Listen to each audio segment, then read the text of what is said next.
Not technical. It's starting. We're going live now. Let's get into it. 1, 2, 3.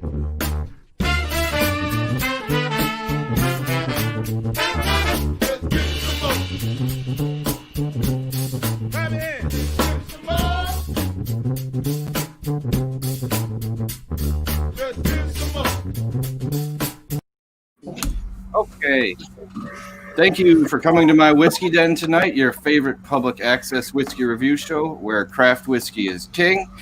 And tonight we are going to be drinking whiskey, but we're not going to be talking about it. We're going to be talking about heirloom grains and how to cook with them. And first off, let me apologize to Robert, one of our guests, because I obviously loaded the wrong screen. Mike made the correct screen, and your face is blatantly on there. I swear to God. Yeah. I fucked up. I will take that. That's my own thing.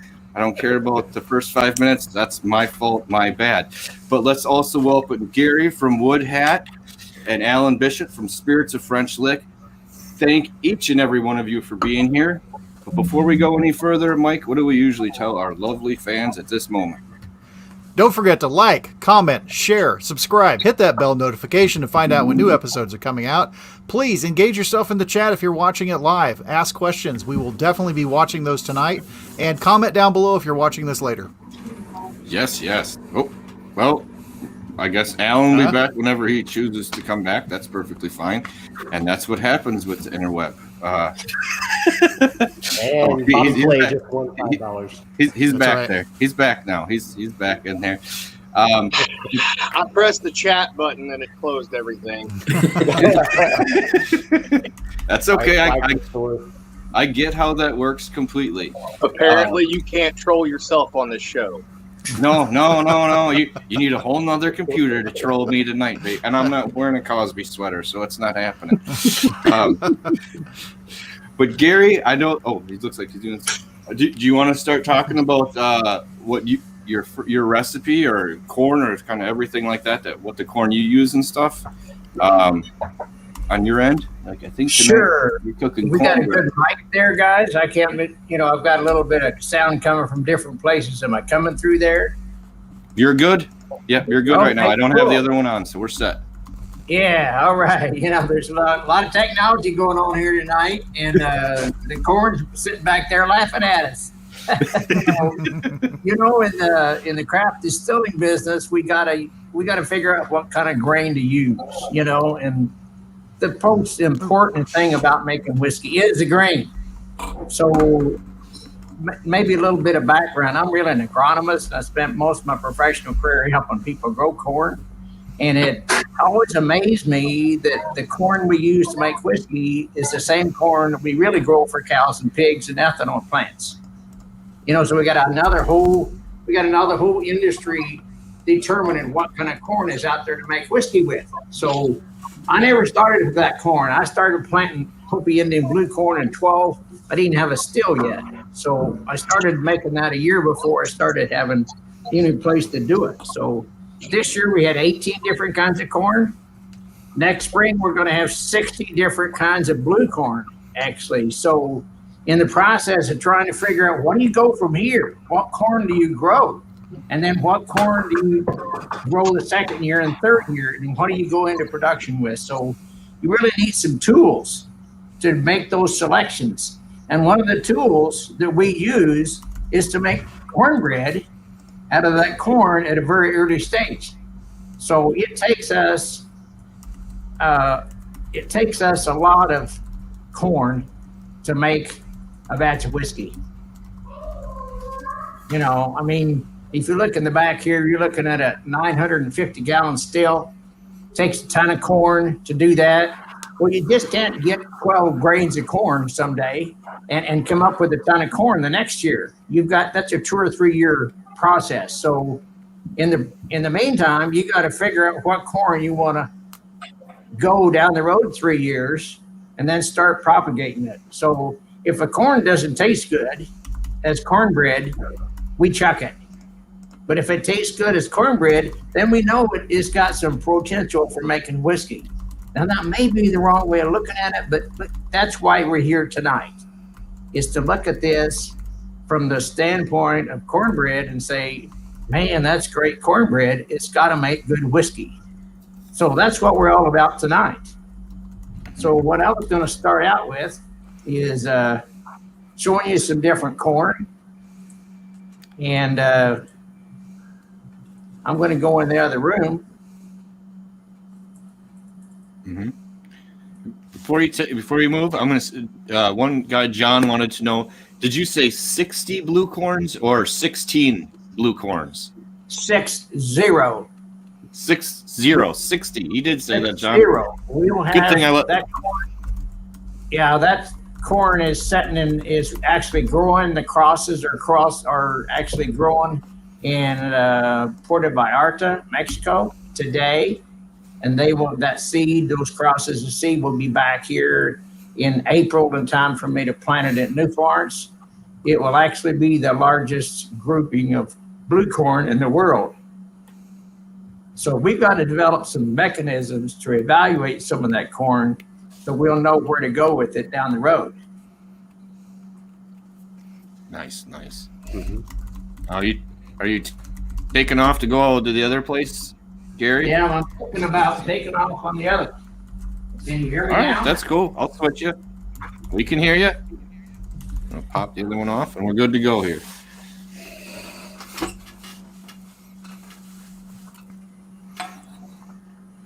Got you started. Oh, it's just the speaker shut off on that one. That's all. We'll get it in a second here. Or the volume on it is all. Did I do that? I hope I didn't do that. No, it's not me. I didn't do it. Okay, that's okay. It'll pop back on in a second. Oh, okay. Well, he'll be back. That's all right. That's how things work. Now, with different corns. Now, Robert, what type of corns are you guys using and testing out down there? Sorry. So we've got the core 3 heirlooms that we use, which are we have a purple corn variety that forgive me if I do not remember the exact one at the moment, but okay. Are you guys with me now? Oh, there we go. Tell you what, we got a lot of technology going. I'm on there twice now in the same piece of equipment here. There we go. I can get you back full screen now. Just didn't know when you were coming back, and that's. Hey, well, I wasn't for sure either. All right, there we go. We're good to follow you now.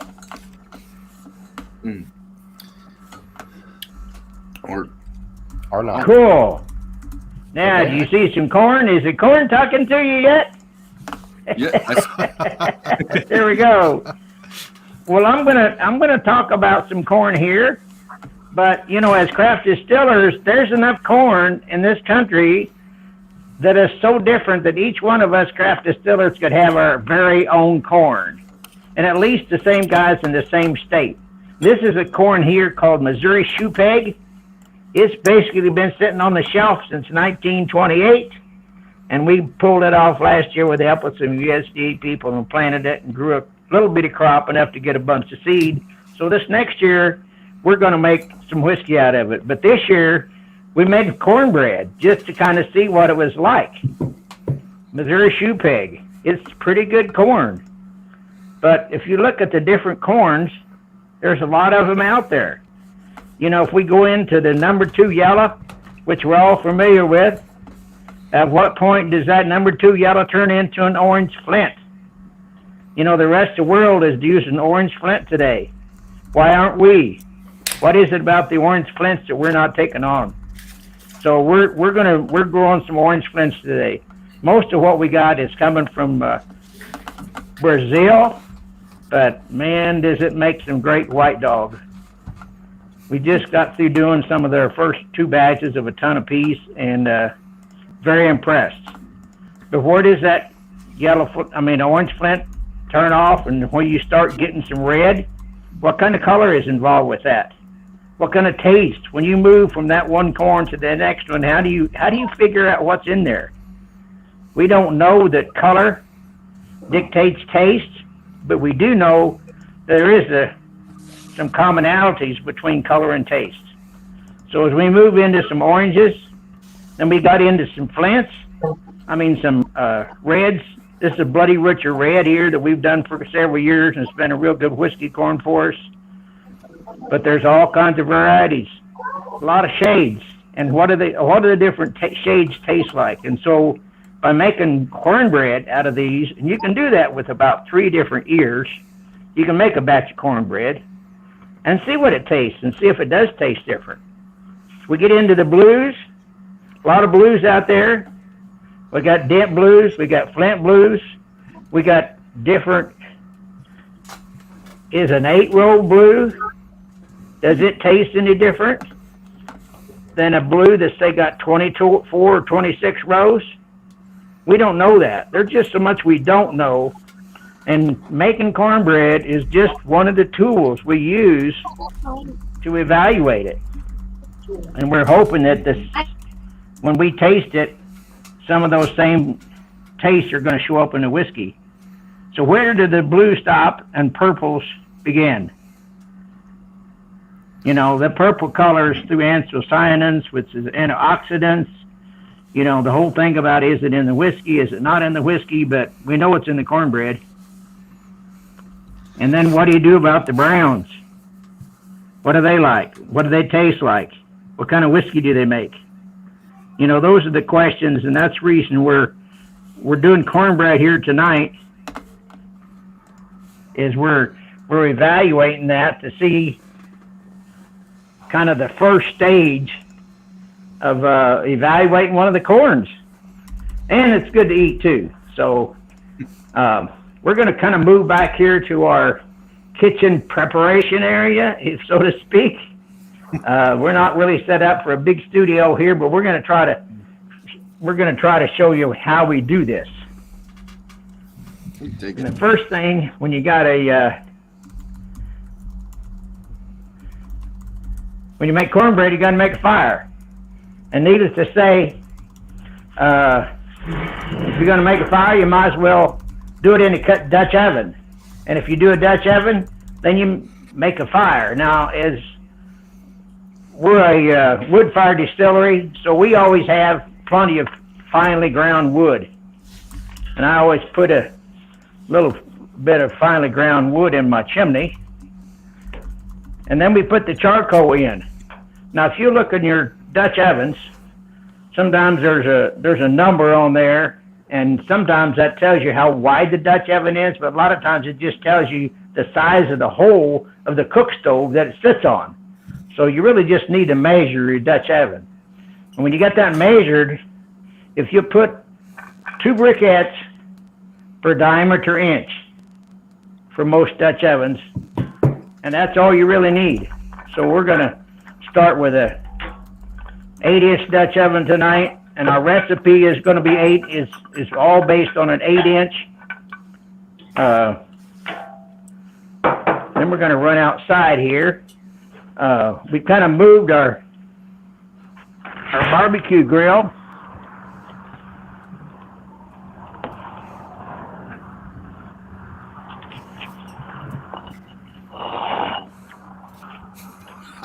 Flying saucer. Can you see that, guys? Is that a damn UFO? What's going on here? What do you guys do up north? I don't know. What is this? So this is our barbecue grill. And of course, as a distillery, the second thing you got to do to start a fire is you need some heads.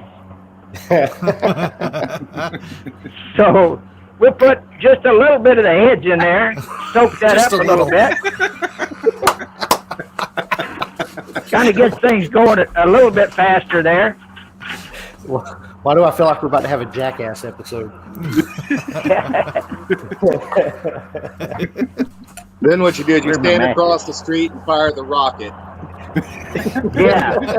And then if you're gonna make cornbread out of Mexican corn, then you have to light the fire with a Mexican match. So, and if you do that, if you get a special envoy, that person that carries that match from Mexico needs to have their PhD. I thought that was. So we're gonna start that fire. Let it sit there for a little bit, and when you guys can throw some of that other. And what we're gonna do, we're gonna go back and we're gonna mix up the cornbread mix now. No, just put it across the side. So we saw the corn. Now there's a number of mechanisms to grind corn, but in our mechanism is it's an 8-ton mixer. And sometimes we get some pretty big pieces, but some of the small mixers do that too. And if you're gonna make cornbread to eat, one thing that I found out, they really need to sift that cornbread and get any of those great big old pieces out there. You get friends and family eating your cornbread, and about the first time they bite down on a great big old piece of corn is the last time they eat your cornbread. So I always sift it. It's about this, I don't know what size that is, it's a screen wire. But every one of your corns is gonna make a different flour. Oh, cool. There are colors of flour, and then there are properties. So what we have here, this yellow one over here, is really an orange flint from Central and South America. From Brazil, really, is where this variety comes from. This next one over here, this white one, this is a Hickory Cane. It comes from really back a long time ago. It came from Oaxaca. It's an 8-row Oaxaca corn. This around here is a purple. We call it a double purple. It's got a purple cob and a purple grain. The one right in front of it, believe it or not, is a Bloody Butcher red.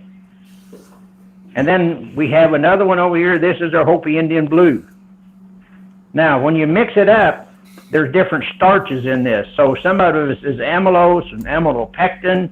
That's going to dictate what kind of cornbread it makes and how much milk it takes to make it. It's pretty cool to have those different colors available.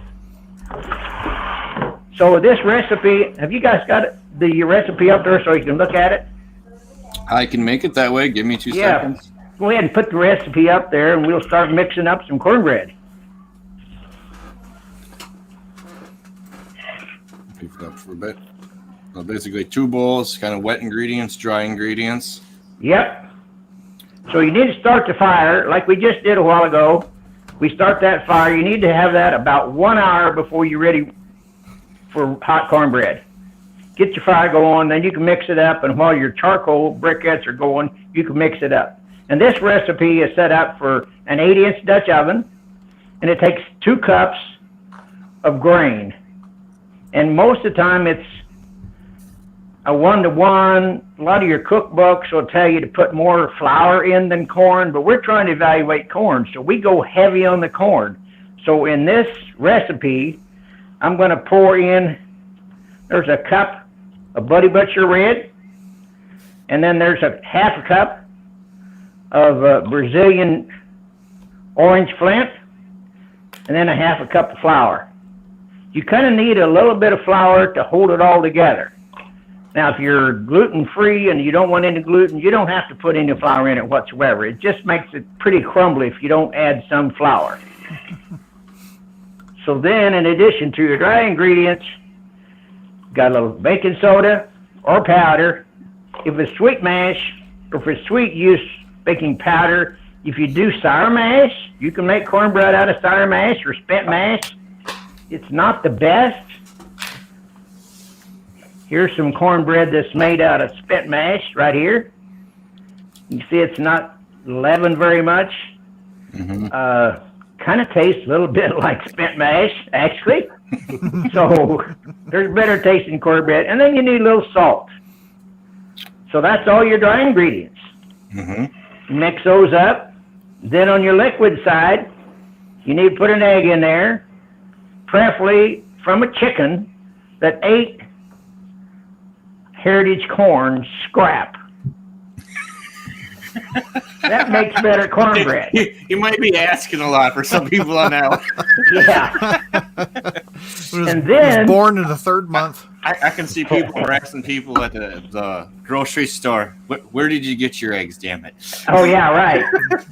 Well, I just asked Karen, and she just shows up with eggs. And then when we do screening corn, we clean corn. We got scrap corn all the time, and we just give her the scrap corn. She throws it out to chickens, and we get eggs come back. It's great. But this is an ingredient here. You're also going to have a hard time finding that. That is corn oil that we make here. So if you cook a heritage corn, if you cook a little bit too much, you'll pop the corn off. I mean, the oil off, and it'll just float to the top. You just go around and pick it up, put it in the bottle. So that's what I've got here. It's corn oil. And if you think about the tastes in corn, a heritage corn, a lot of that taste has got to be in that oil. So we're going to take and add some of that corn oil out of a heritage corn. We're going to add it back to that recipe. And I think it says something in there about corn oil, doesn't it? I can bring that second half up. I was just waiting to get to that. I think so. Yep. Heritage Yes. corn oil or melted butter. Yep. Okay, cool. Yeah, or melted butter, either one. Now, if you get melted butter, you got to make sure it's a virgin cow. You're not going to find any of those in Indiana. Right. Nope, I claimed them all. Okay. And then you're going to have a hard time finding it in the grocery store, but then you need to put some bourbon barrel aged honey in there. That's different. With the wood hat cork. Okay, the cork is pretty sweet. I don't have one of those. Yeah, so then we put a couple, I don't put any sugar in here, but you can put in, 1 tablespoon, 2 tablespoons. We're going to put a lot of honey on this when you eat it, so we don't need to put that much in there. And then we got to put a little milk in it. Sorry to hear that, Nancy. Nancy Fraley says hi to everybody. Thank you for stopping in. I'm sorry about your dog. Hope everything goes really well the rest of the night and everything goes well. But thanks for stopping in, Nancy. We always appreciate you stopping in like that. Yeah, tell Nancy I said hello. If she's there. She should be there still. She's out there for a second. Cool. So. Now you're going to add milk. But like I said, the starch in that starch in that cornbread varies quite a bit. So I'm going to start out with a cup. And I know Bloody Butcher Red, that red corn is a single branch starch. I mean, it's not branched at all. So it's a lot of amylose. Stir that up. And I hope I can remember. I put in the liquid and the dry stuff. I'm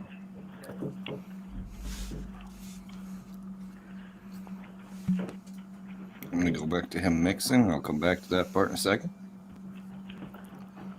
Yeah, this mixing is really exciting.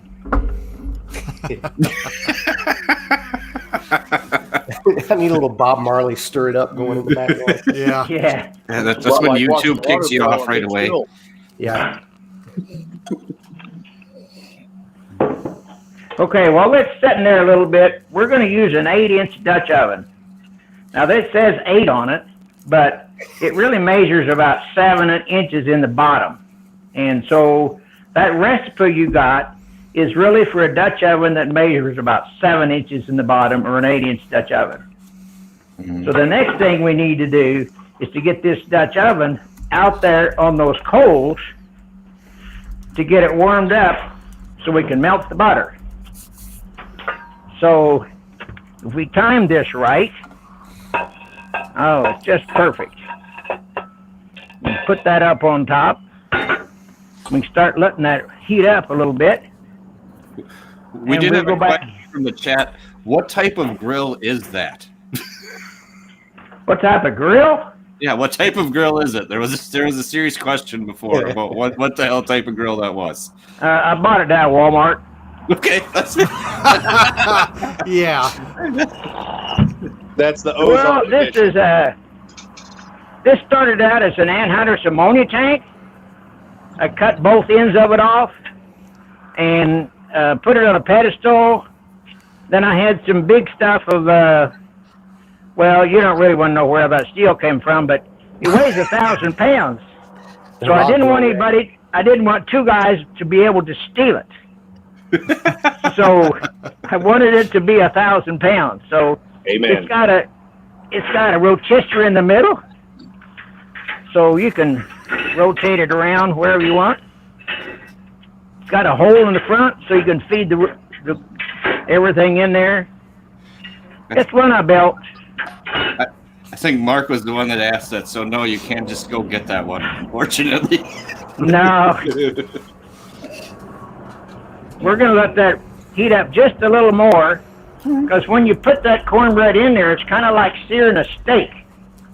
You want that cornbread to kind of boil and to sear on the bottom, on the sides, and that's really one of the key things for making stick. Plus, your Dutch oven's really got to be seasoned real good. And I'm one for mechanically alternate before you go up to season. But anyway, now we're ready to sit there, and I want to say about how do you multiply or how do you adjust that recipe for whatever you got.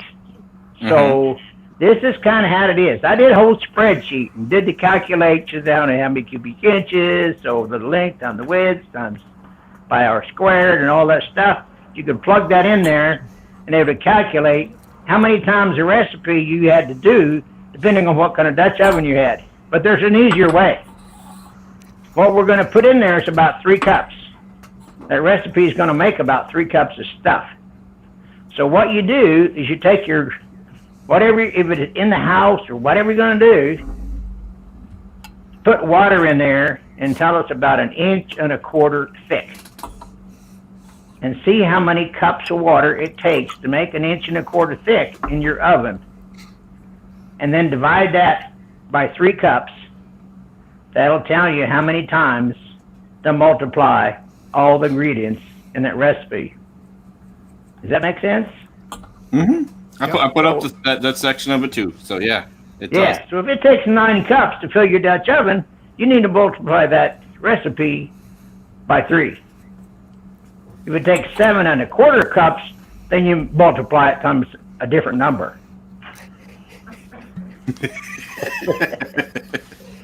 Where's the butter?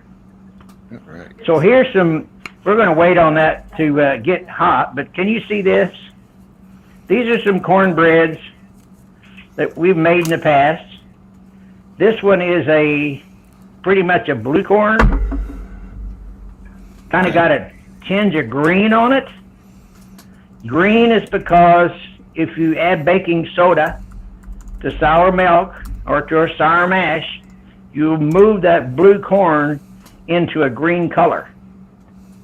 So if you think, oh my God, what happened to my blue cornbread turned green on me? Might have to just switch off the baking powder next time. So that you should end up with a cornbread about 2 inches thick. This is one out of the spit mash we had. This is one out of, this is a Bloody Butcher red with a little bit of blue corn in it. And you can mix them just like whiskey. You can blend them up, make whatever kind of color or taste you have. But we primarily use one corn because we're trying to select a specific corn. And so we go heavy on the corn and only one corn, and with the evaluation it. Then if we're just kind of having fun, we mix it up however we want to. And just to answer Kevin and Mike, I was going to say I am going to post each of the recipes for everybody on the Facebook page either later today or tomorrow morning, so that you'll have a direct recipe. A little bit easier than following along like this, but at least you kind of get the idea for it right now. But yeah, we'll have all the recipes up tomorrow for you. Okay, can you guys see that now? That's what that Dutch oven ought to look like when you put butter in it. You know, it's maybe a little bit on the hot side, but it's going to be all right. Just make sure, and if in doubt, add a little more butter. I think that's the #1 rule in cooking. Yeah. Yeah, it is. My wife didn't like that at one point. I'm like, listen, everything you have has like a half a stick of butter in it. Anything great. Yeah. I love the old Julia Child statement. If you're afraid of butter, use cream. Yeah, there you go. Okay, so we're gonna put that in here. That butter's just kind of sizzling in there.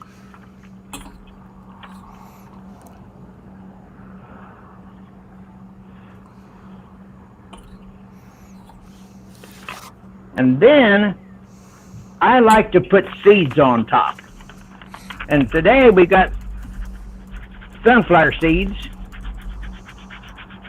So we're just going to sprinkle a little sunflower seed on there.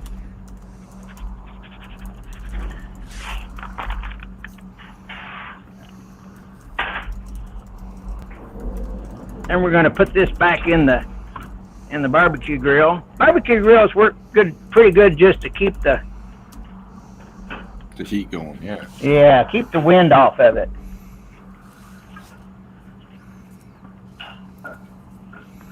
So we're going to put the lid on it here. And if we're dealing with this, you know, a lid lifter that's got a real positive grip works pretty good. You get all kinds of lid lifters, but one that really grabs that lid is the best. Now you just dump the coals on the top.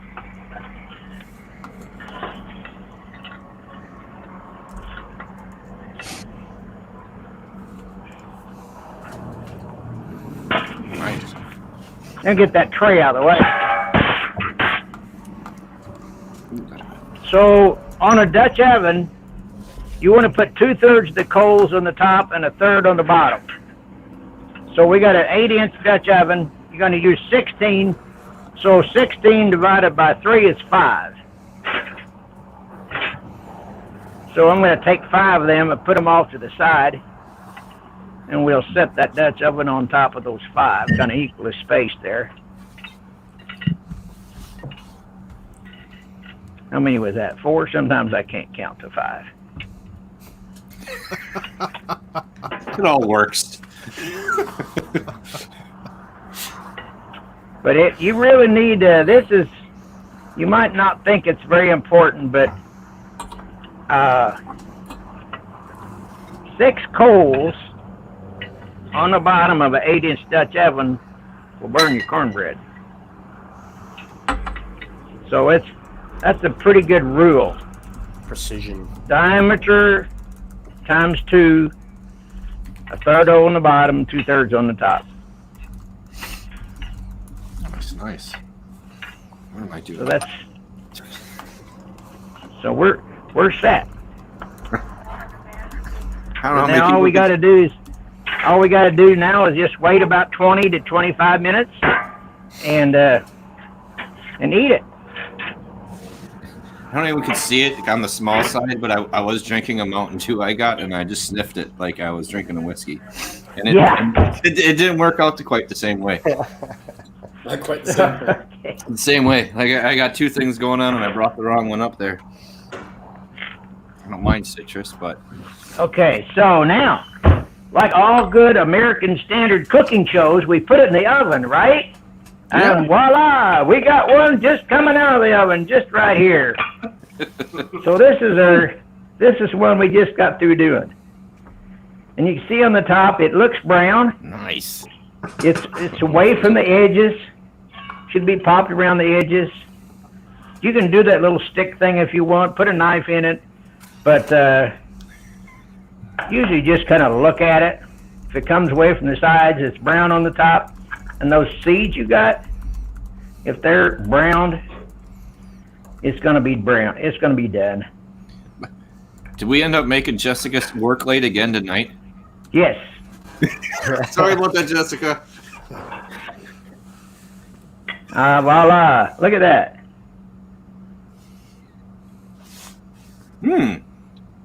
That does look pretty nice and fluffy. Yep. And now, Jessica is going to tell us how to nose and taste cornbread. On this freshly cut bread.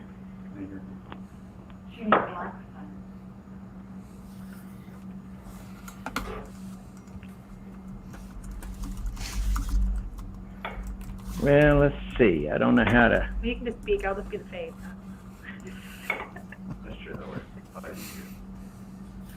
It's interesting, but we're not able to send the Bluetooth microphone in two different directions. So anyway, Okay, we still hear you. We got you. So I can hear you because I'm actually Bluetooth to the hearing aid, but Jessica can't do that. So here she is. So this is Jessica, and she's going to tell us how to eat cornbread. Go ahead. Through Gary. Through Gary. So you're going to start by putting the bourbon barrel-aged honey, which is a staple here at the distillery. This is what makes or breaks a cornbread. Bourbon barrel-aged honey, you want to do that first, so that it's actually soaking into the bread. Yeah, there are people that put butter on first, but they're wrong. Wrong. Those people are wrong, doing it all wrong their entire lives. You have to put the honey on first. Careful there, Patrick. And then you put the butter on. And then it goes the butter. You don't want to have that fat layer on there. Put that fat layer on there, and it's not going to soak into the bread. Yeah, if you put your butter on first, and then try to put honey on it, it just runs off.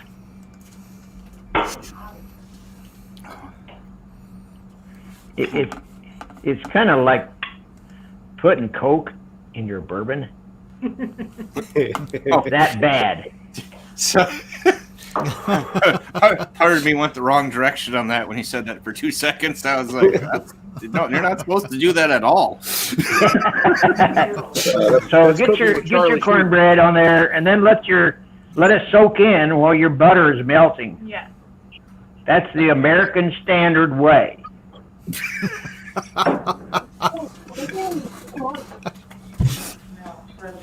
Oh, doesn't it? So, what's the nose on this like? Honey and butter. Honey and butter.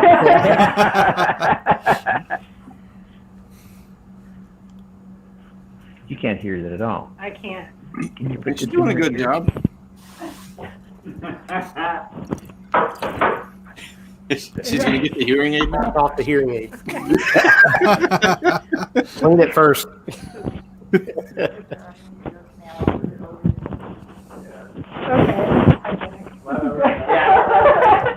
Ear wax doesn't cure COVID. Okay, so apparently, yes, ear wax doesn't cure COVID. You hear that? So now you can hear everything? It's good to see you again, Jessica. Good seeing you. Yes, I can hear you. So I guess you can hear me now? Yeah, we could hear you the whole time. You're all good. All right. So Jessica is now going to eat the cornbread. You're going to smell it first, right? I'm going to smell. You always know the taste is 90% smell. You want to get in there and get the aromas off of there, and it's sweet, but you're not going to get that smells a lot like honey butter to me now. I put the honey butter on there. Puts the butter on the cornbread or it gets toasted. You can really tell. I do, and I usually try to keep a little corner of this unadulterated with honey and butter first if I'm tasting to see how it's going to be in a whiskey, just so I can really taste what the corn's going to be like. And then I kind of get in with the honey and the butter.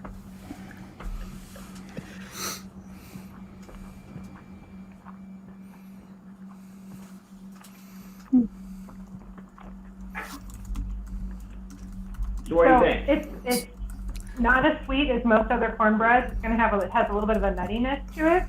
It's not, and the texture is a little bit different. So the texture is a little bit more, you'd expect more of like a craft proper corn and not just, Jiffy Mix. So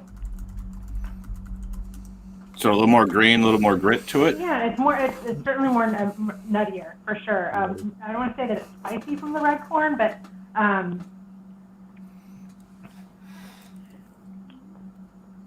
I should have tasted this before.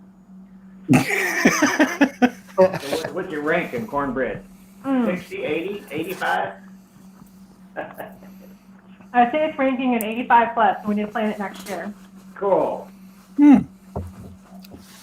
Nice, I that's think awesome. It's an excellent cornbread. It's going to make even better whiskey. Ooh, what did I just pour? Okay. Nice. You're the only one. I didn't realize that. That's nice to take it all the way through the whole process there. You know, the sneaky cooking show stuff going on too. Alrighty. Well, look, this kind of concludes our. Okay, that's cool. I'm going to switch you. If you're done with that, I'm going to switch you over to your computer. If you're going to head over there, is that cool, Gary? Yeah, I'm going to head over there to the computer. You can switch me back over there. All right, give me a second here. We'll flip flop. All right. There, muted that. Okay, now that we are done with that little section of it, hold on. Turn the microphone off over here. There. I think I'll cut both of them off for a second. We'll bring them back on in a second. Now, Robert or Alan, which one of you guys would like to talk about some of the stuff you guys are making or want to make this evening? I don't want to screw anyone up. I know you guys all have time frames and lives, so if someone wants to sneak out earlier, feel free to go first. But I don't know what everyone's schedule is like. I'll pick you one way or the other, Robert. If you want to go first, yeah. I'll go first. I got to start the stills at 4 tomorrow, so I'll probably. I do remember that. So. We're moving now from the craft method of making cornbread to the basic Robert version of making cornbread.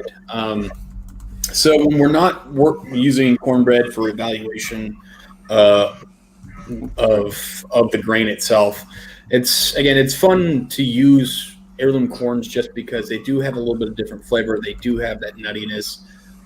Again, they're all a little bit different, which is why, again, when we're talking about the different methods for making it. But for us up here in North Texas, we do cornbread a little bit differently. There's a lot of, again, my wife prefers spicy cornbread, so we typically do kind of a basic cornbread methodology, and then we'll add jalapeno or maybe even whole corn to the batch as we're making it. But just to kind of go through the basics of doing it, just again, if you were needing to make cornbread or wanting to make cornbread and you don't have a number of hours to prep fire and do all things to do it properly, this is the basic methodology. You get all the ingredients, which is going to be a cup of corn flour, a couple of regular flour, some sugar. I prefer agave syrup, but honey works really well as well. Again, Texans, surprise, we like agave syrup down here. A little bit of salt, some baking powder, an egg, a cup of milk. Again, variable depending on what heirloom corn you're using, and then a little bit of oil. And basically just mix it up. Again, just whisk it all together. It's pretty darn easy. For us, if you're going to use, again, if you don't have a fancy oven or a Dutch oven, we've got little tiny baking tins that you use for making like banana bread, and you're just going to crank your oven up to about 400 degrees. You'll grease your pan. Again, butter always the preference because butter tastes really good. And then just fill this guy up and stick it in there. Usually I put it in for about 25 minutes and then start checking it. You can check it with a toothpick or again, a knife, whatever you choose, just again, make sure it's cooked all the way through. I did 2 different varieties tonight using a couple of different corns we used. One's a Peruvian purple corn, the other one's a Missouri Bloody Butcher. Just you can see these are, I like doing small, each one of these is a half batch because I like making short cornbreads because you get a lot of roastiness on top and bottom, so that's typically pretty easy growing. But you can see the difference between the purple and the backwards. Yeah, you got it. Purple and then the Bloody Butcher over here, and then got a little bit of jalapeno, a little bit of corn in there. If you're really, Dorado's gorgeous. Oh, it is, isn't it? And the whiskey it makes is just amazing. Mm-hmm. But it's one of the ones that I found right off the bat. Yeah. Okay, and right after Robertson putting it up, I'm going to put up the 2 things real quick. Is kind of the mix between the 2 that you see. The one on the right is obviously the one that gave you that much more kind of purpley, the purple corn from Peru, because you can tell by the thing. Then also when you go to where he's cooking it, you can see the one on the left is clearly that one as well too. Here, just the color difference it is quite a bit from what he was getting, and you could tell definitely from what Robert had on the side there. Now, you play with all sorts of different corns. Now, is there one that you found to be your favorite, or one of the experimental ones? Has one of those come up to be like a sleeper? This is damn tasty. So the Magic Mana that we distilled a few years ago has been absolutely fantastic. But, and again, I'm not just saying that because he's on the show right now, but a good friend of ours about 4 years ago sent us some corn that he'd been breeding for many years. His name's Alan Bishop. I don't know if you've heard of him. But yeah, that's what I heard. He has Alan actually breeds corn, and he's created a corn variety called Amanda Palmer.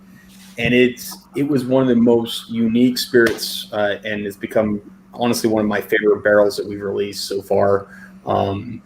And that's been one that's kind of a dark horse because we only did 4 barrels of it, and I'm kicking myself right now that we didn't triple and quadruple down on that particular one.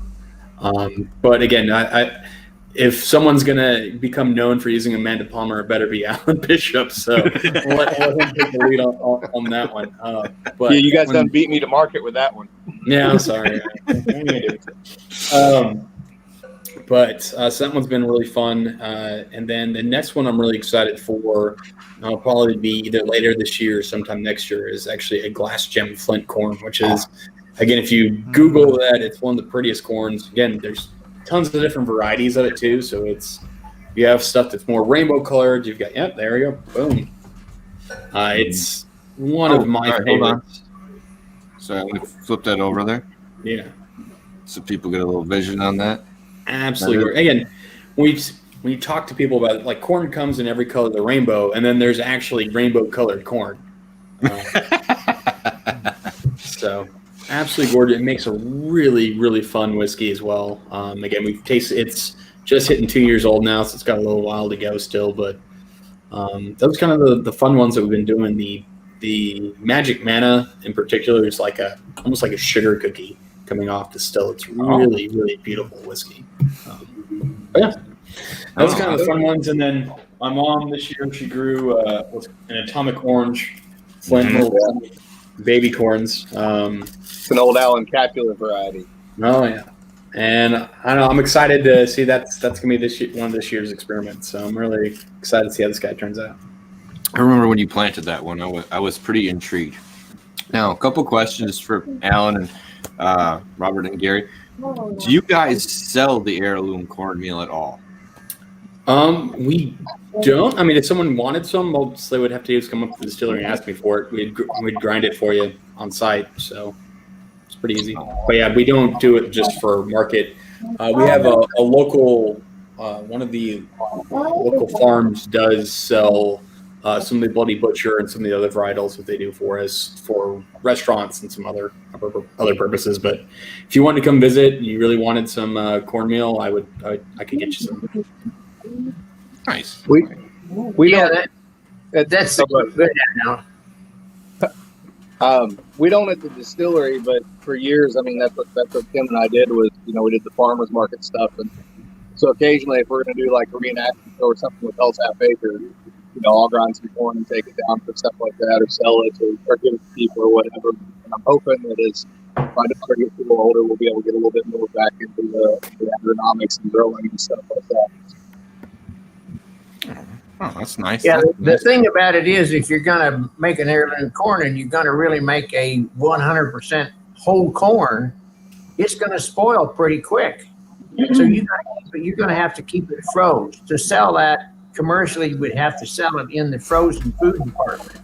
Otherwise, I mean, we have a kind of a rule that if we ground corn, it's got to be made into mash within 10 days. Now, we might get by with that in the wintertime for a little longer than that, but it doesn't stay very long. And it'll start, you can start tasting and smelling it after 5 or 6 days. It's just going to take on a different aroma. And so if you buy it and go home and leave it set out in a sack for a week or two, you're going to be unhappy. Yeah. I mean, it's just like coffee. That once you roast coffee, you're on a timeline, or once you grind coffee, you're on an even shorter timeline for it before it starts losing, again, the best qualities of it. So definitely, again, if you come up and you ask me for some corn, the suggestion is to use it very quickly. Once we get it in. Yeah, that's what we tell people at the distillery too. You know, the way we relate it to them is, you know, grain is a lot like an apple. You know, the minute you cut an apple open, it starts to oxidize.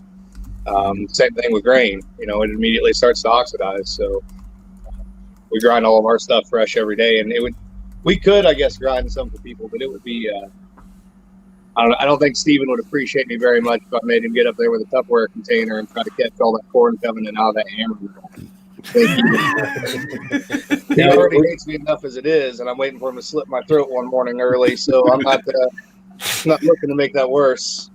Yeah, we've got a little coffee grinder, or it's a commercial coffee grinder that we use for super small batch stuff like that. So yeah, again, that's also a thing. If you wanted, you could get corn and just go to the store and get a little coffee grinder. You can use it to grind up your own flour. Again, you're gonna have to be a little bit careful because it can be a little bit coarse. So you might run it through a couple times, but yeah. And that was another question that came up earlier was, does what you're breaking the grain down to matter? I was going to say, like, does the size matter? But obviously, I would think the thinner, the smaller the particles, like the fluffier bread, maybe. I don't cook cornbread. I'm sorry. I'm a carpetbagger, as one of you would say, from the north. So I don't play in that. I mean, you are a carpetbagger, but you do resemble that remark.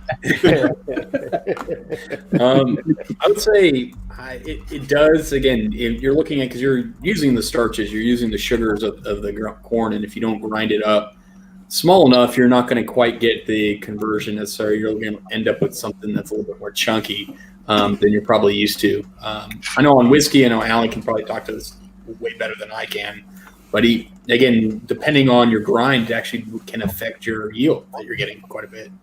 Mm-hmm. Yeah, it depends. Like on cornbread for us, like the cornbread we'll show you here in a little bit. I like mine to have a little more texture to it, and so what we used on this one in particular was a Thomas Green corn, and so it's a flint/flour corn, but it doesn't take much heat to actually soften it up, and I like a little bit of that texture, a little bit of that grittiness in my cornbread. I know, like Kim's mom and her sister, they don't eat cornbread here. They gotta go get damn Jiffy Mix or some shit. I don't know what that's about. Well, Miracle Maze, Jiffy Mix, it's all the same. Whatever. It's not our. So, but I like that myself. I like having a little texture to it, and then we like to eat a lot of grits, and I like those grits to have.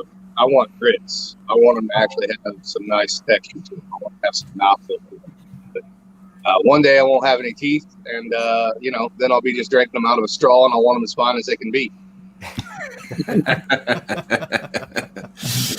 Oh, and that's just what I was going to ask. I was going to say, obviously, you saw the idea. I was wondering if the hybrid of the MMC and the OGC what it would taste like, and obviously you answered with the whiskey or the cornbread. But how about either one? Which one? So Magic Manna, again, as I mentioned earlier, is very, like, for us, we get this beautiful, like, sugar cookie type note, and the Green Oaxacan is a little more funky. Again, I know some people says almost like a green pepper type note to it. It's definitely one of the more unique whiskeys that we've made. So for me, I mean, it'd be like a sweetened jalapeno pepper with, again, that beautiful kind of corn background on it. I don't know. It'd be really fun. Maybe like a candied piece of bacon wrapped around a jalapeno. I can handle those. I can eat a tray of that shit. I'm okay with that. Now, Alan, because we're almost close to an hour. Do you want to start talking about your grits or your cornbread? Sure. Yeah. So we'll do the quick version. I'm gonna let my wife talk about the cooking part because I don't cook. So my job is to grow things, to harvest things, to cure things, and then to kill things and cut them up into pieces that are manageable, basically. and she's a much better cook than I am. But hold on. Just kick him out of the chair. That's right. Kick him out of the chair, Cam. Hold on. Oh, that was Penny. Yeah, that was my daughter. Oh, okay. So She could do it too. right.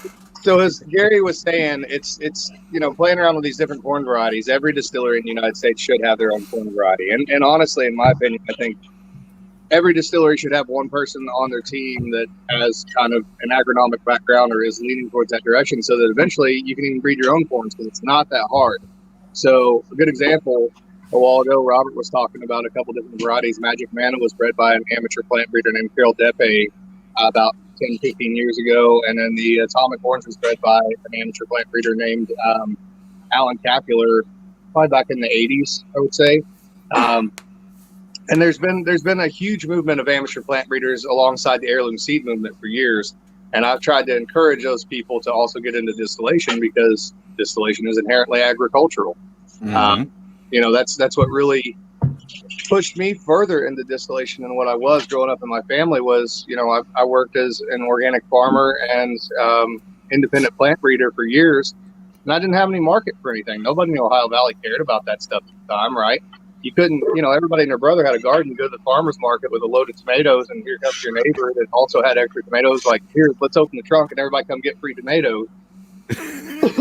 So when you start breeding open pollinated corns 15, 20 years ago, I couldn't even get the Amish to grow them, right? If you can't get the Amish to grow them, what do you do with them? Well, you run them through the still and let's see what they do. And that got me even more interested in breeding small grains. And I've bred a number of different ones over the years. I showed you guys kind of an example of Glass Gem a while ago, but the Thomas Green that we're working with tonight, I planned on also grinding some orange corn, and I didn't get a chance to this evening. But the Thomas Green that we're working with here this evening is a mix of basically the Glass Gem that Robert was talking about earlier, and then a number of different heirloom popcorns. So it's not a popcorn itself, although some of it will pop. It actually started off as a project with popcorn in order to try to select for colored kernels by having colored endosperm or colored flour on the inside of the corn. We do get some of those, which is not interesting.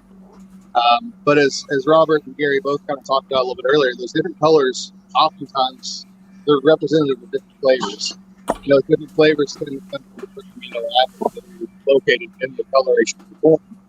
Most of those amino acids are water soluble and fat soluble, so they distill over very easily, although it's much more noticeable in a pot still than it is in polymer.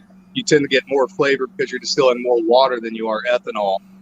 And it's very, very well represented even in the white spirit itself. So I kind of look like a drug dealer over here, guys. I got like 4 bags of corn, right? So I don't have them still on the cob. These have all been separated out. He's got baggies. Yeah, Let's give you a fat sack right here. So, this is this is the potato corn, the high carotenoid orange corn. This is one that I've been working with for several years now, selecting for darker and darker orange coloration alongside Joseph Lofthouse, a good friend of mine who's also a plant breeder. I have put this up against several different commercial selections of potato, and it's a lot darker than all the rest of them are. The other interesting thing about this is, and I think Robert and Gary can both verify this, most of the corns, even if they're colored on the outside, the inside tends to be white flour. We've actually selected this for yellow flour. So the inside of this corn is actually yellow all the way through. It's not bright yellow, but it's getting there. It'll be there in a few years. We also have blue corn of our own. This is called Indigo Children. So this is one we worked on several years back, trying to basically increase the stalk strength of blue corns. The blue corns have great kind of nutty flavors to them, but they don't stand well in the field, especially in the Midwest where you get a lot of strong winds and a lot of rain. Yeah, the wet summer, you're going to lose pretty much all of that stuff. This is another example of Thomas Green, just to show you how small this color is on that, very much like a popcorn. And this is a more recent selection of Amanda Palmer. Gary might like this. It's kind of cool. So Amanda Palmer was a breeding project that I worked on that for 15, 16 years. It's basically across 150 plus open pollinated heirloom corns. Basically what we did is every time that corn left Oaxaca, Mexico, every time there was a diaspora through a different part of the world, we tried to find some representation of that. rolled it back into what we call the southern corn. So the corn that we're familiar with here in the Midwest and in the South, yellow dent, things of that nature. This is a more recent selection. It's got actually just a little bit of shoe peg genetics in there. I don't know if you guys can see there's some longer kernels in there. You might be able to see. I'm trying to select slowly for a shoe peg version of Amanda Palmer. That might be kind of, there are a lot of different selections of that out there. But tonight, Kim was kind enough to do the cooking here, and yes, sorting that is not fun. Especially the worst job in the world that I ever had was sorting corn seeds to go in the seed packets for individuals. Counting out 100 seeds at a time and then doing germination tests 100 seeds at a time. That was the worst job in the history of mankind. But tonight we did some Cornbread with Thomas Green corn just here on the stove. And you can see the coloration there. What's interesting is sometimes those colors in this Thomas Green, because they're also fat soluble, you'll actually see them start to run just a little bit occasionally, especially if you reheat this the next day.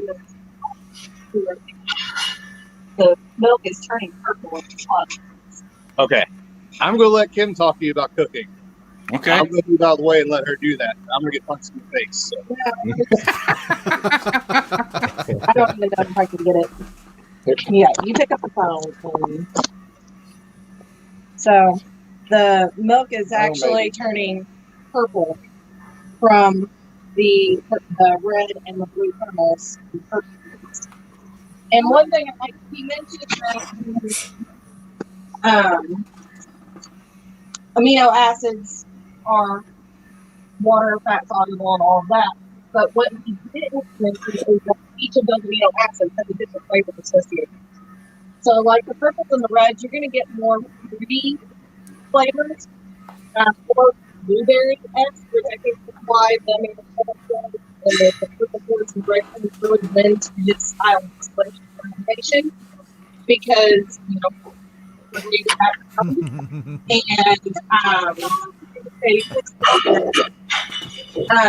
has a brandy background, and he does the double fermentation with the two different kinds of yeast. Double fermentation with the two different types of yeast. So I think that lends to it, like the yellow corn that he was showing you a while ago. The high carotenoid corn is very earthy. So like when I'm doing, like I did a fish with this Thomas Green corn, it's not my favorite corn to do fish with because of the fruity flavors. But that high carotenoid corn makes an amazing fish. So that's something he forgot to mention. Right now I'm doing grits. This is a breakfast grits. Since it's so late, I'll just probably drink some cheese on top of it and we'll do that for breakfast. And what all it is, it's very simple. It's a quarter cup of whatever corn you're using in a cup of water, whatever floats your boat. And then 3/4 cup of milk. And you cook it on as low a heat as what you can. And it takes about a whole stick of butter. And you just stir, and it's done when the corn starts to pull away from the side of the container and leave it clean. And this is one of his favorite breakfast things. I'm not a big grits fan because I have technology I can deal with. But I will cook it for him, and he says that mine are the best. So the other thing, very much like what Gary was saying about the cornbread, using the cornbread as sort of a way to test the corn for whiskey. We always use grits. The reason I use grits is because when you start making whiskey, you're making whiskey mash. That's essentially what you're doing. You're making grits. That's the first step that you're going to do. For me, if the grits taste good, then the whiskey's probably going to taste good. And then you can play with them in different ways as well. So, like, if, for example, you want to test out a new malt, now it'll make your grits a little thinner. And I tend to like mine to set up a little bit more. But you can take a little bit of that malt and throw into those grits. And then you get some of that malt flavor in it as well.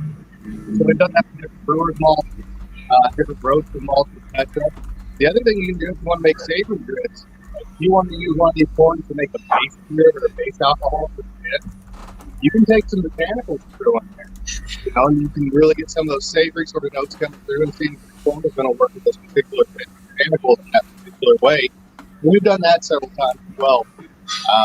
The other thing that, and this is obviously corn to the show, but I'm not opposed to taking a little bit of brewer's malt and making a bowl of cereal out of it. It's pretty good stuff, in all honesty. So, but I'm gonna turn it back over to Kim to explain this this fish breading real quick. The fish breading that I did, I used the concentrated ground pork, and made, an egg wash and did the double dip flour and all that. And it helped. But in the breading, I actually put dill and cut it up, and lemon zest, and a little garlic powder, and I fried that up, and block it a bit, and that's also and he's not and clean out the neighbor's pond of catfish. We do the tilapia, and it's delicious, and it's one of the few fishes that Penny will eat sometimes. But yeah, and like you said, I took the dill and the lemon zest, and used it as like a botanical. Granted, the fish is going to throw off your flavor, but you get an idea of the corn flavor and botanical flavor. Use a little of the Thomas Reed flour. Well, basically grits, I think things are.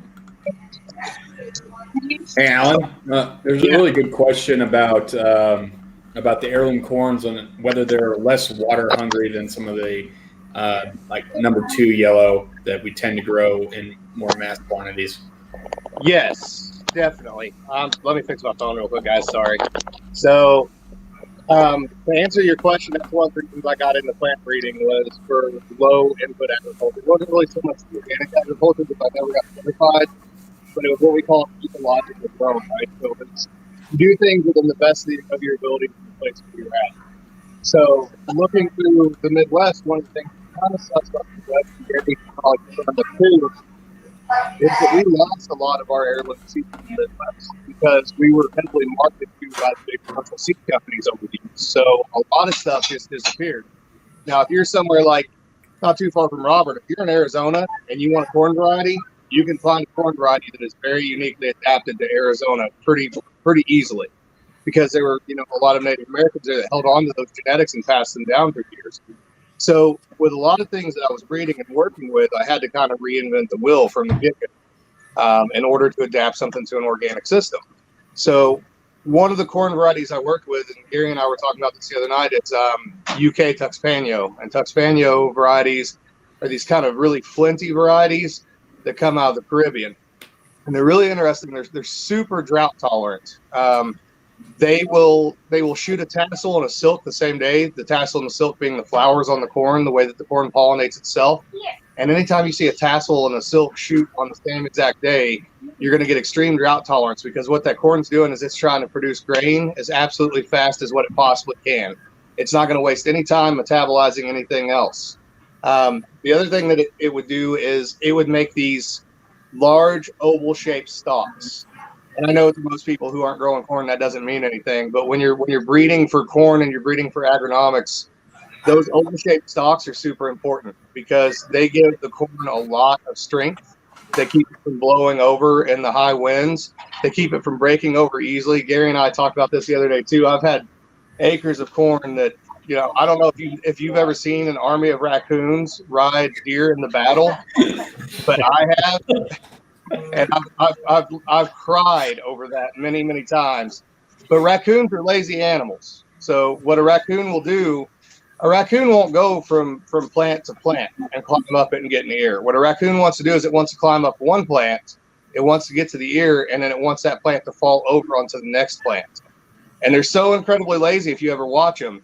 If that corn plant doesn't fall over, they won't go to the one next to it. They'll walk down the row, and I've seen them. They'll grab that corn plant, and they'll shake the corn plants, and they'll see which ones are the weakest, and they'll climb up those corn plants to get to the next one.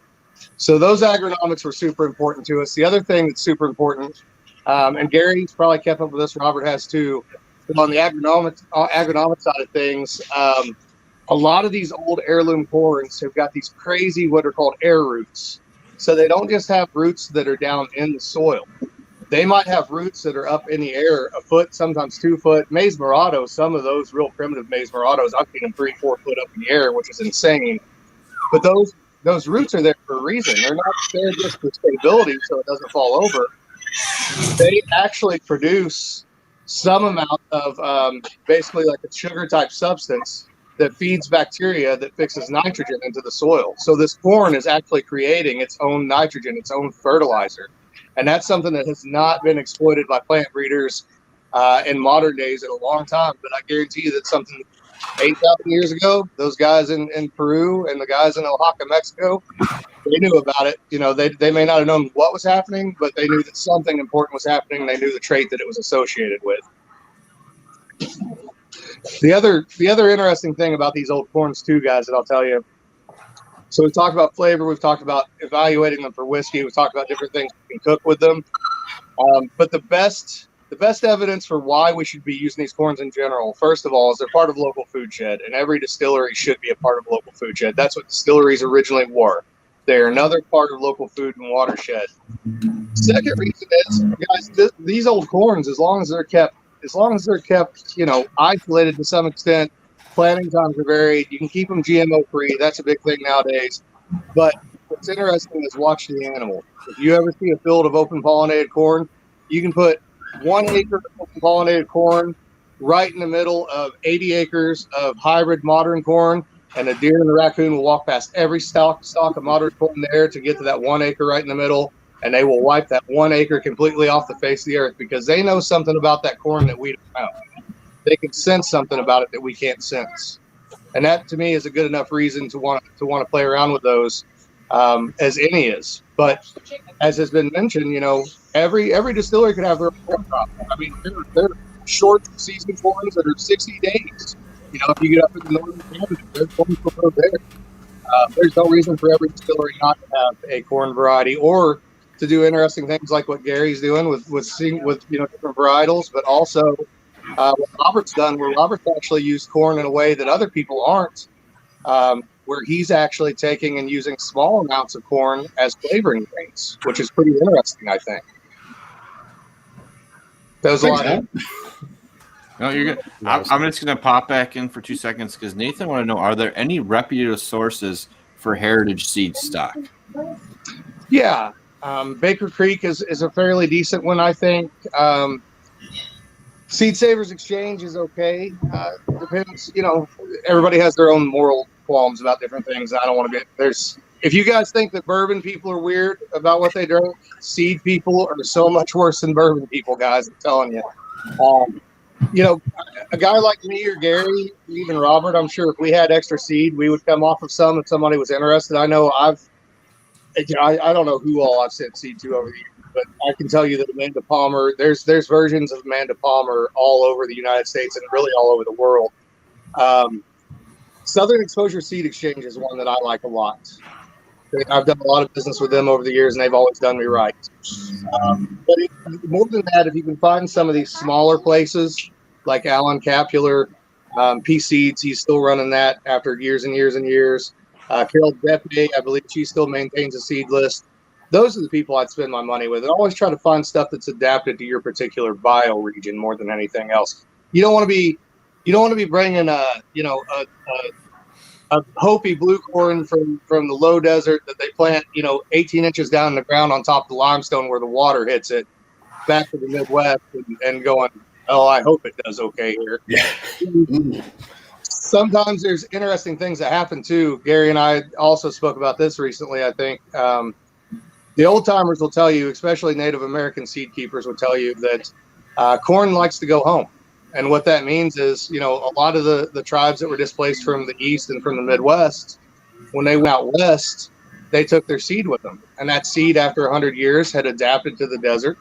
But sometimes you'll look at some of those desert adapted varieties, they're only 4 foot tall. They tiller, they make 8-9 stalks. They make little bitty ears. Sometimes you bring them back to the Midwest. That's where they're originally from, and they do strange things. The corn genetics, remember, And we've brought some of those back here to the Midwest, and they've ended up being 9-10 feet tall, one stalk, two great big long ears. They just adapted to get through the hard times.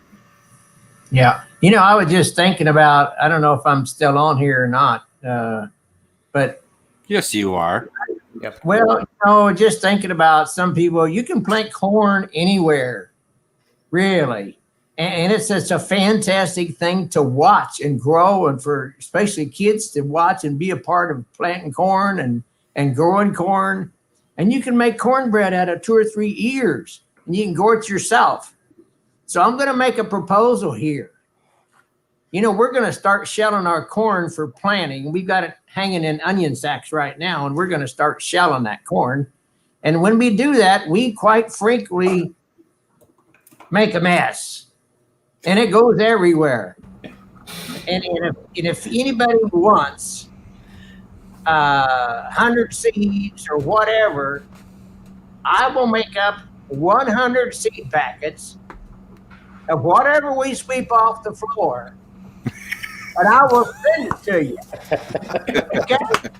And it's gonna have everything in there, but I'm not gonna separate it out. But it would be a great experience for people to do. And then you can think, oh, I got a purple one, I got a green one, or whatever, If you ever want to harvest Gary's yeast, that's one. We got it. We got you right now.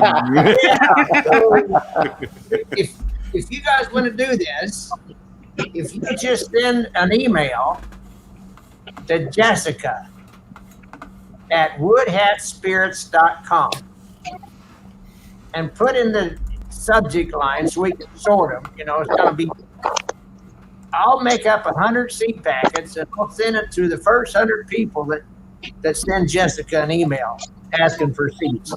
It'll be a good experience. My grandson did a bunch of stuff right up beside the neighbor's garage. It was fantastic, and you watch it all summer long. They can water it, and when it's over, they can hang it on the wall and make cornbread or grits out of it. It's a great experience. So first, there you go. Yeah. You got her. Yeah. I will also say, as a plant breeder, one of the other things I'll throw out there for you guys too, there may be people listening to the show that have got seed of odd corn varieties sitting in their freezers. It's been sitting there for years, and they maybe they got it from their grandparents or great grandparents, whatever. They have no intention of doing anything with it. Guys, don't let it sit around in language. It might be something special. Send it to somebody that'll do something with it. Get it out there and let people grow it. See what it is. Alan and Robert, I thought he's one thing that we probably have got to talk about, and it comes up when you're eating corn, is the whole thing about nixtamalization. And we probably ought to talk about that a little bit. If you look at the people that have survived on corn for centuries, they do something different from corn than most Westerners, than making cornbread or grits. And they go through a nixtamalization stage, which is really nothing more than cooking that corn with calcium in some form or other to liberate 3 amino acids, really what it amounts to. Corn is really low on lysine, and it's also really low in niacin and tryptophan.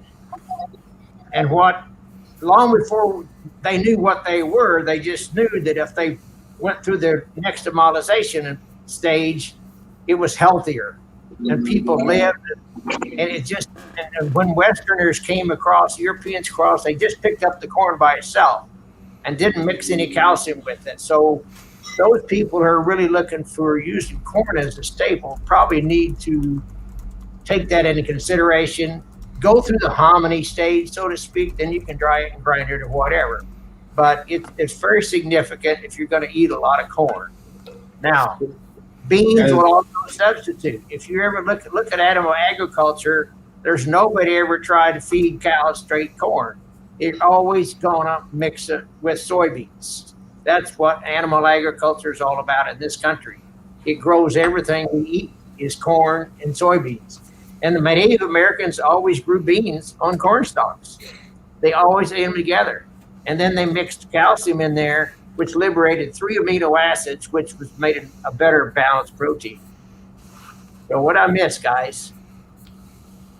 So, Gary, I think you need to explain to people, and generally when they're doing the nixtamalization, what the purpose of it is, and what you do with the corn after that. Because I think a lot of people don't realize, like, the process for going and making tortillas is different than if you're grinding stuff up for cornbread and stuff like that.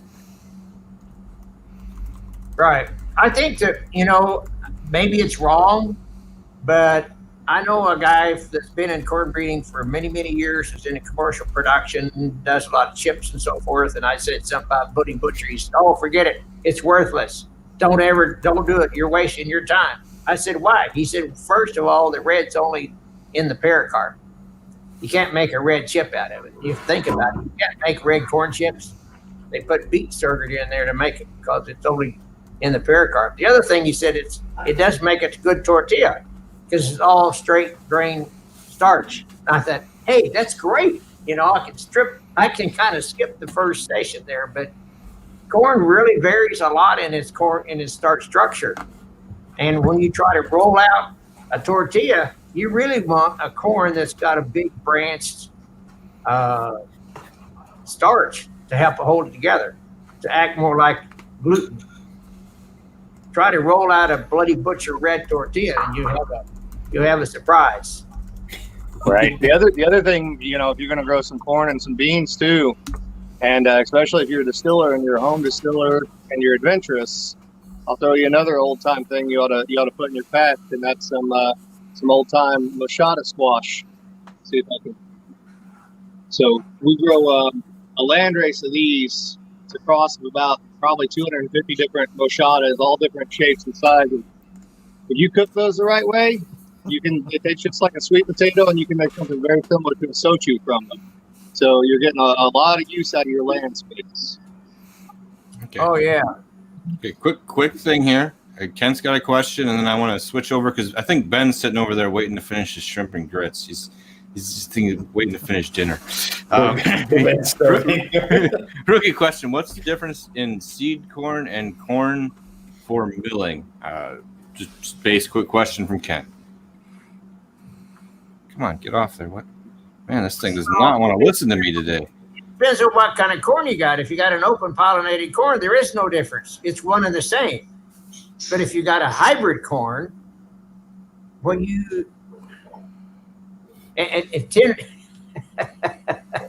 a good question. I want to raise a red flag. Don't go to the hardware store and get that stuff that looks like the Flamin' Hot Cheetos has got the covering on it. You don't want to eat the fungicide. Don't eat stuff that's meant for planting in this day and age called seed corn. It's poison. It will kill you. It's kind of like cooking over a starter log. It's what? I'm sorry. Those last two analogies were damn good. Those were really, really nice. All right. Damn, now before shrimp and grits over there looks like he's got the professional setup going on now, buddy. Yeah, he did. He got all excited tonight. So let's switch over to Ben. We'll let you take over here. Let's finish. We can go through your shrimp and grits recipe. Now, I did not make little screenshots of this recipe because it's fucking long. But I will have it posted tomorrow. the shrimp rambler. There you go. I'll break it down quickly for you. But if you come to South Carolina and you go out to eat anywhere that's worth its salt around here, they're going to have their own shrimp and grits recipe. I mean, we eat it for breakfast, we eat it for lunch, we eat it for dinner. It's just a staple around here. I love grits. Cook them all the time. We cook them for dinner. We cook them for breakfast. It's just one of my favorite ways to cook and do corn. But what I'm using here comes from Geechee Boy Mill. I think it's actually been recently renamed Marsh Hen Mill, but it's down in Edisto Island. And I'm doing the Jimmy Red Corn grits. I've got, show you a little bit of what that looks like right here. You can see some of that red flint in there. It's it's a really interesting grain. I mean, a really interesting corn because it was basically thought, I think, to be extinct, and then was slowly brought back down there near Charleston, near Edisto, and Highwire Distilling is using it to make a bourbon. Crouch Distilling made a Jimmy Red Corn bourbon before they went out of business this year. Yeah, but that was a tragedy. Sorry. Yeah, it makes a really remarkable, unique bourbon. It's very oily, it's very dense and rich, and for cooking, it's got a real nutty quality to it. And there's even a little bit of a herbal or floral notes that you can come off to when you open up and you smell the corn after it's been ground up. It's just got an amazing aroma to it. And so some of the chefs, especially around the Charleston area, are really taking off with this and starting to use Jimmy Red with making cornbreads, or especially in making grits and things like that. So my process for grits, I like them. I don't like them watery. If you've ever had Cracker Barrel grits, man, just shove that experience off. That's not grits, man. That's just crap. So I like them creamy. I like them. I like the way my friend just slanders people right off the start. Look, we are passionate about our grits here in the South. There's a right way to do things, okay? But, you like Cracker Barrel. I like them savory, and I like them a little bit more creamy, more full. So what I'm going to start off with usually is, obviously you got to adjust your recipe to who you're serving, but 1 cup of grits. Then I'm going 2 cups of liquid to start with. So 1 cup, I'm using chicken broth. Tonight, I'm doing a little bit different. I have usually when I smoke a turkey, I'll boil it down and save the stock. So I have smoked turkey stock, and that's what I'm using, a cup of that. And then I'll add a cup of cream or milk to that as well. Bring that to a slow boil, and then I'll add a cup of grits to it. Stir that in. As it starts to absorb the liquid and cook down, then I'll slowly add more liquid, more stock or more milk to it. And I kind of alternate that. And what I'm doing is I'm stirring the whole time. So the grits usually take me 45 minutes to an hour typically to cook. And I treat it like risotto. As you're adding liquid, you're continually stirring, and it kind of gets the creaminess out, and it helps to break them down so they're not too gritty, but they still have some nice texture to them. So I've had the grits going. They're pretty much ready over here. Sounds like he's busting down some of the starches in there is what he's doing. Let's see if we can get a good angle. There you go. Without pour that shit out. There you go. Now, in the meantime, I'm getting ready to do the shrimp here. So I've got my cast iron pan going. Beforehand, I fried up a couple strips of bacon. So I've got some bacon chopped up. I've got the bacon grease here in the pan ready for the shrimp. I also diced up some heirloom tomatoes, some red bell pepper. I've got a little bit of garlic, a little bit of onion ready to go. And when I get the oil hot, one thing I like to do with cooking, I've got some hot pepper flakes here that I'm going to add to it. I like a little bit of spice, a little kick to it. I'm going to add a little pinch of that hot pepper flakes to the grease. That way it kind of infuses into the oil or the grease that you're cooking. And so whatever meat or whatever you're throwing in there, it's going to pick up that heat and that flavor. I'm going to add a little bit of cracked pepper to it as well. And as that gets hot, I want it on about a medium high heat so those shrimp can cook pretty fast. Once that gets ready, I'm going to add the onions and the peppers. I'm just going to let those cook just enough to soften up, and then I'm going to add the shrimp to them. That should take about a minute here to get going.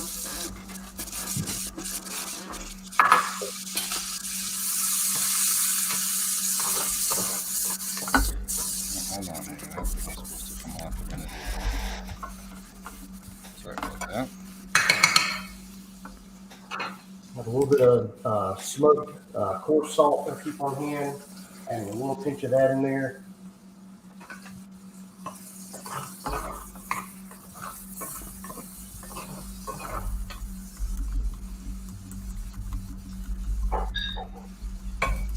And always keep your grits stirring. All we need is one more camera for him to be over the top of this stuff, and he'd be almost set. Yeah.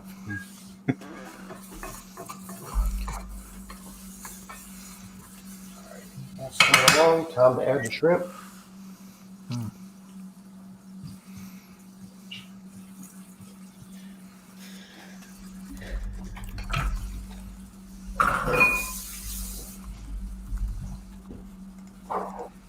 Excuse me. Now, how many of the rest of you do you guys do shrimp and grits, or is it just kind of Ben since he's in the southeast? Do any of you guys do shrimp and grits at home?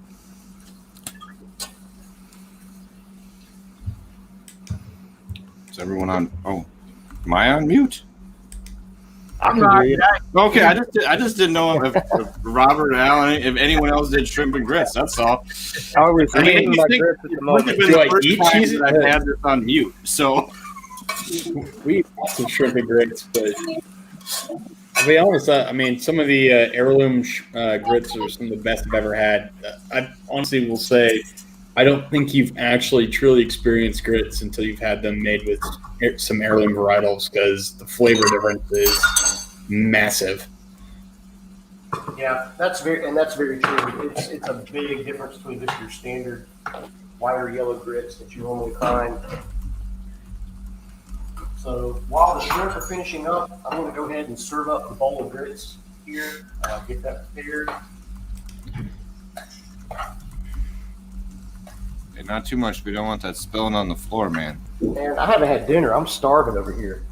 I'm on that Eastern Standard Time here. It's getting late. We need Yeah, it's to like hold 2:30 in the this out morning for you, isn't it? Yeah.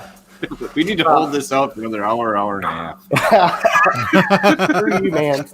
Can you start all over, Ben? Because I missed that first part. So I'm adding a little bit of bacon here to the top of the grits. The shrimp are finishing up. I don't let them cook long because I don't want them to get tough. They cook fast, and they're best that way. So I'm going to add the shrimp.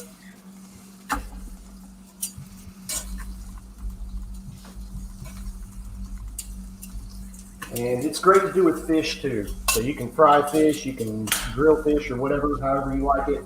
Add that to grits. I think grits just make a fantastic base for a lot of things, kind of like rice in a way. You can use it for a lot of things. So now I'm taking the peppers and the tomatoes and onion that I've cooked. I'm going to spoon that over top of the shrimp and the grits here. But we're not quite done yet.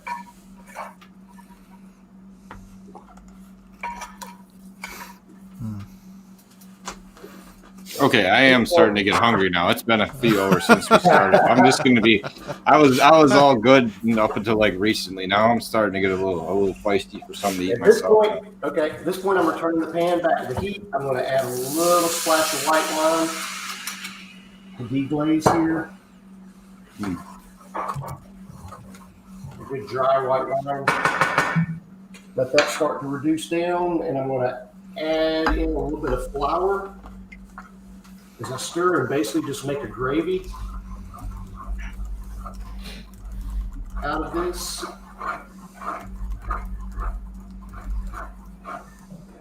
We do this again. I'm gonna hire your wife to be like the extra camera person.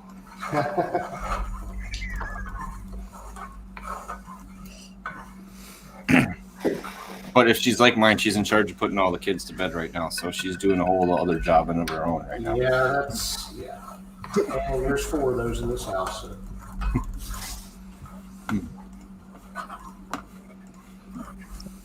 Yeah, I'm like you guys. I got hungry. That's why I turned my camera off so I could eat damn grits. Yeah. I ate a salad for dinner.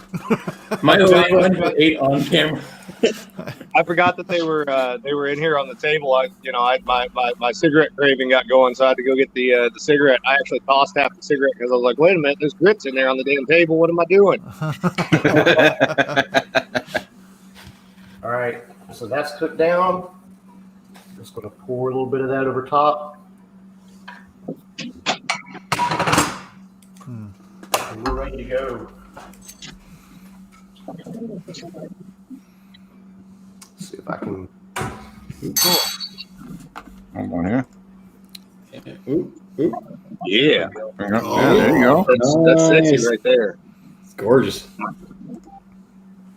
And that's a great. That's a nice color you got on that too.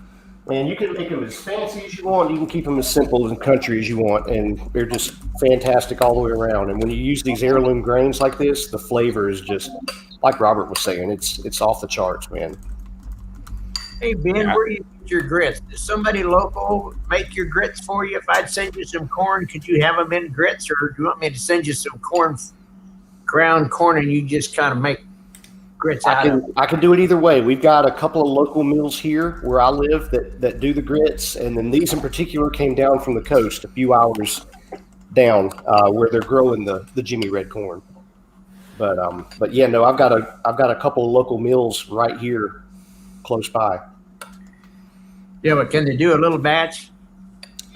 I know one of them probably will. I can find out for sure. But yeah, I'd really be interested in what you thought about Jimmy Red versus Bloody Butcher. Sure. Because I made that decision, and it wasn't the way you had made the decision, I think.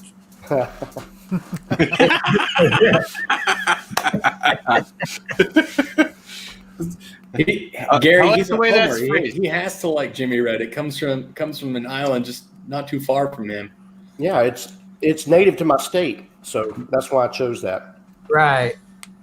When are you going to have some Jimmy Red stuff going, Gary? I grew a bunch this year. Yeah, when are you going to start distilling it? Mike's just pressuring people now. I'm just asking. So each one of you, just wait. He's going to go around and pressure each one of you. Yeah, okay. I mean, we're all subjective here, but Jimmy Red didn't pass the cornbread test. Ah, okay. Ooh, talking. I was asking Ben, I'd really like to have his professional opinion about that. I really would. But we grew them side by side. We had 4 different reds all there together. And I'm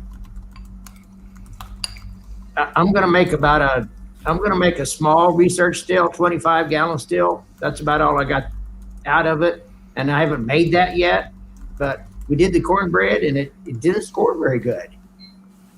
Yeah. So, compared to some other reds, and that's a big quandary here. I put up a little thing here about corn terroir in whiskey. Oh, yeah, in the background. Yeah, I saw that. Yeah, in the background. That's a brand new book just came out by TX Whiskey. Yep. The head distiller there, and it's out in press. I just ordered a copy, and I read his early paper, but I think there's stuff that we don't know about that. Your Jimmy Red that grows there tastes totally different than if it's grown in Missouri. I mean, that soil is going to be different. My Bloody Butcher. That's going to be interesting for me and Robert too, because I'll be getting a bottle of Robert's version of the Amanda Palmer corn, and I'll have my version I can compare it to. So that'll show me some of the flavor differences between Texas and Indiana, between those two. And Robert, I'm going to send you a bottle of that as well. I'm excited, man. It's like, that's one of the reasons why we did it years ago, was just to see that difference. That's pretty darn exciting. Yeah, I'm super excited about it. But I agree, terroir is a big part of it. Here's the book cover. It just come out. It's about $26 or $27. I'm really excited about reading that, because I know his white paper I read, and they didn't say, yeah, it does make a difference where you plant corn in Texas and what kind of whiskey it makes. And again, it's one of those things that I think, I don't know, personally, I don't think you can truly argue that soil quality doesn't affect the grain that comes out of the soil. And at the end of the day, the people that argue against that is just, to me, a silly argument, because, again, obviously it affects everything to do with how the grain grows. Yeah. Oh, yeah. Right. Amino acid development, protein. It's almost as silly as, does corn make a difference? It's almost as silly as that. Yeah, I know it's crazy to me that it's a question of whether that impacts it, and I tell you what, even talking with the guys over in Scotland, because of the way they commoditize the grain, one of the things they don't talk about is that the Scottish distillers change the varietal they use every few years. So you want to talk about all the changes that have happened since the 1970s all the way to the present. They've gone through a massive amount of changes of different varietals. And I remember talking to the distiller over at Daft Mill, who is one of what his primary job is growing barley for Edrington, so for Macallan and all their distilleries. And so his top field every year he takes and keeps for himself. but even him talking about the different varietal and the varietal progression that they've moved through of just barley over the last two decades has been pretty crazy. He spoke to me about one varietal, and again, the varietal name is escaping me at the moment, but that had what they thought was better flavor. The yields were fantastic, but they ended up throwing the varietal out and moving on to something else because it took an extra 30 minutes to filter through the bed of the barley. And for Edrington, that meant millions of dollars a year. So this grain varietal that had superb yield and better flavor than basically better with they considered it better than like Golden Promise and some of the quote unquote better flavors. Is that the old Golden Promise? No, this is a more modern one. It started with an O. I'm trying to remember. It was a varietal off of Golden Promise, but again, supposedly, this is just coming from him, that the flavor was richer and better off of this varietal than off of Golden Promise itself. But it just, because of the way the husks are off the grain, it took longer to filter through the bed. And when they mathed it out, it was something like $2.5 million a year it would cost them to use this varietal. Holy shit. The Packers cut out a whole set of actual using real seats and made you sit on aluminum benches because of $2.5 million a year. Yeah. Now, for me, I would be more than happy to have my ass in an actual seat and on an aluminum bench. And I think that kind of applies here. What would you rather prefer? Something enjoyable or something cost effective? I don't own anything, so.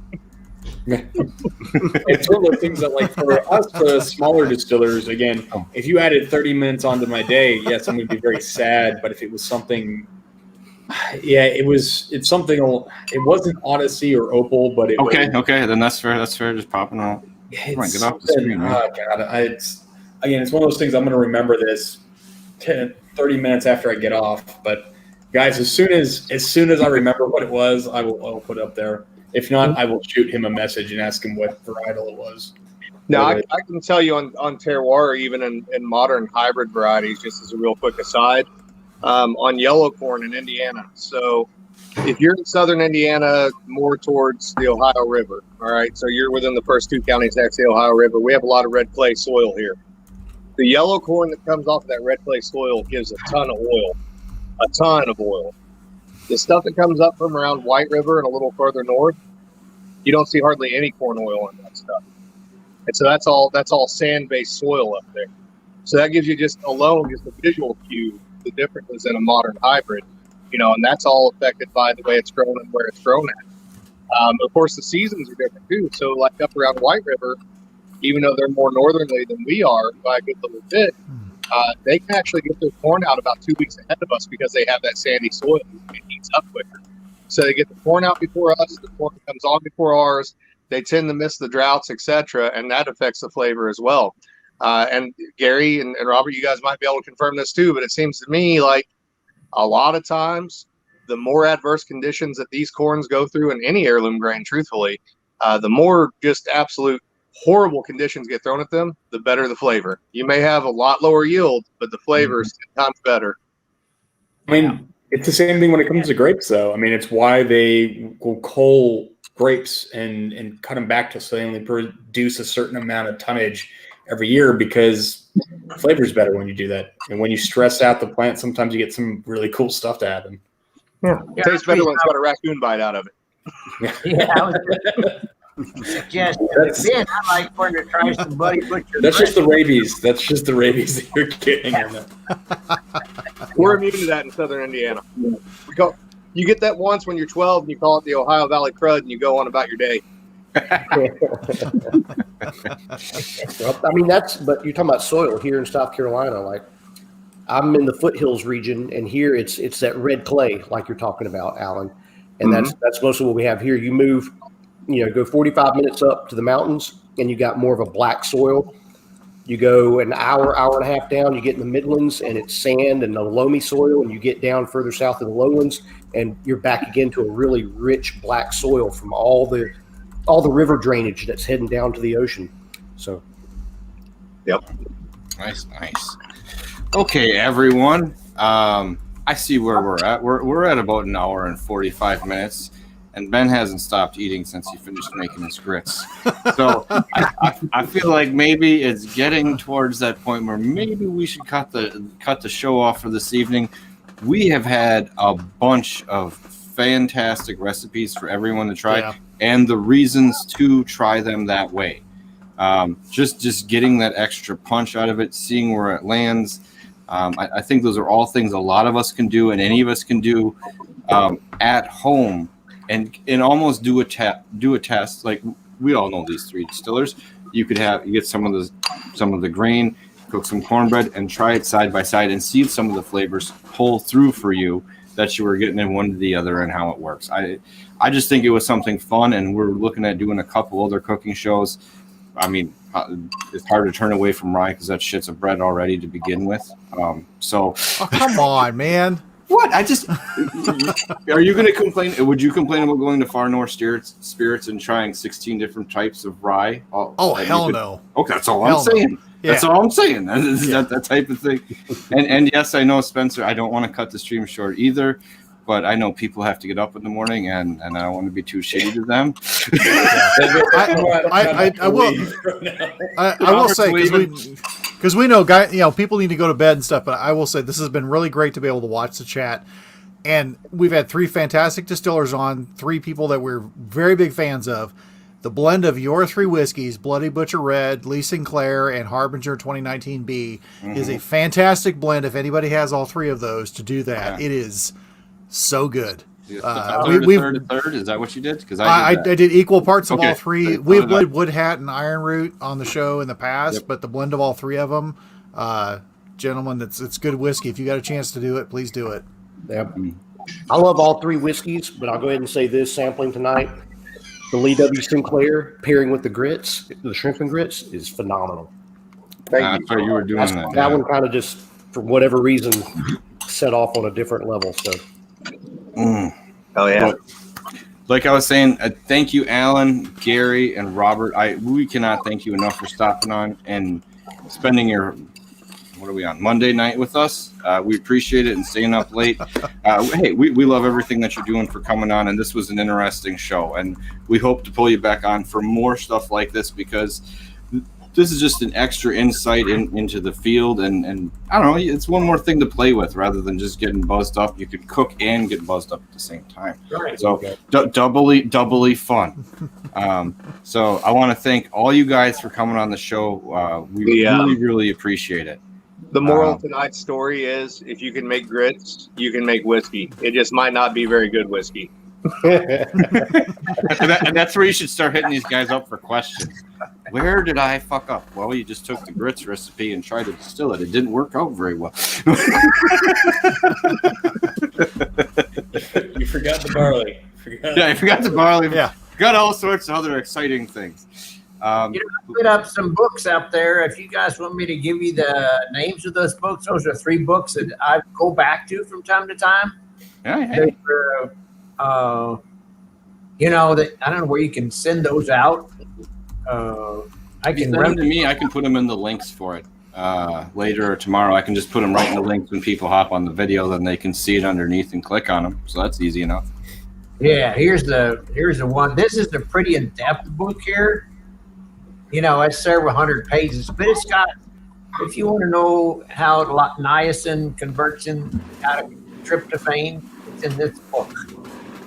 If you want to know about some global stuff about corn and it's really cool stuff, this is it's not a big book, but it's just packed full of good stuff.